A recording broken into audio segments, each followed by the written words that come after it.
Welcome to Aquarian Star Tarot. In our Tarot History series, we journey through the evolution of tarot, from its 15th century origins in Renaissance Italy to its transformation into a tool for spiritual insight. Discover how tarot has traversed centuries, adapting and enduring to become the profound system we explore today. Chapter 2. Petrarch's I Trionfi. Francesco Petrarch, 1304–1374, was an Italian scholar, poet, and humanist whose works laid the foundation for the Renaissance. Born in Arezzo, Tuscany, he is renowned for his poetry dedicated to Laura, an idealized beloved, which contributed to the flowering of lyric poetry during the period.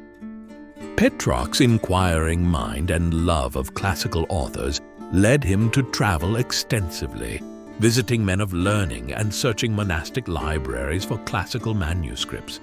He was regarded as the greatest scholar of his age.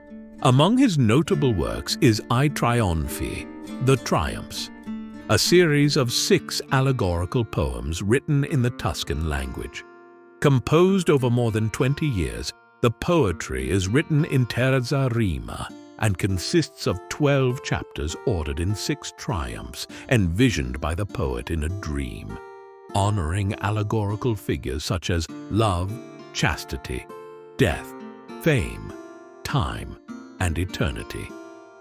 I Trionfi was widely influential in both literary and visual arts, inspiring illuminated manuscripts and artworks that depicted these allegorical themes. The poem's structure and themes have been noted for their potential influence on the development of tarot's trump cards, which similarly explore a progression through human virtues and experiences. Politically, Italy was not a unified nation, but a patchwork of competing city-states and principalities.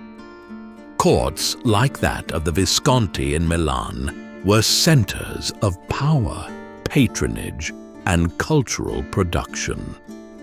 They attracted not only artists and writers, but also scholars, creating vibrant environments where literary and artistic innovation thrived.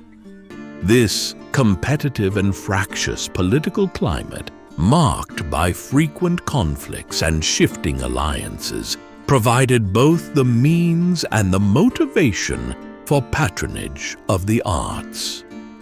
The Visconti's own status as patrons of literature and art meant that Petrarch's work was nurtured and disseminated in a context that prized both intellectual achievement and political influence. The Church remained the dominant spiritual authority, yet even its hegemony was beginning to be questioned. Intellectuals like Petrarch were engaging with spiritual ideas on a personal level, blending classical philosophy with a Christian thought.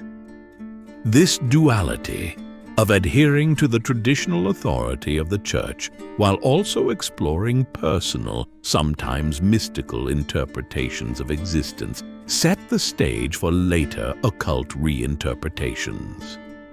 In subsequent centuries, as occultism and esoteric traditions gained traction, especially in France, tarot cards would be reimagined not merely as tools for gaming, but as instruments for divination and spiritual exploration. The period during which Petrarch composed I Trionfi was one of significant transition in Italy and Europe at large. The mid-14th century followed the cataclysm of the Black Death, circa 1347 to 1351, which had drastically altered the social fabric of Europe. In its aftermath, there was both a sense of loss and a drive to reclaim the intellectual heritage of the classical past. This was the age when early humanism began to emerge, led by figures like Petrarch himself. His rediscovery and admiration of classical texts fostered a renewed cultural focus on the literature, philosophy, and art of ancient Rome and Greece, a movement that would profoundly shape the Renaissance. Subscribe to the Aquarian Star Tarot channel to continue your journey through the captivating history of tarot.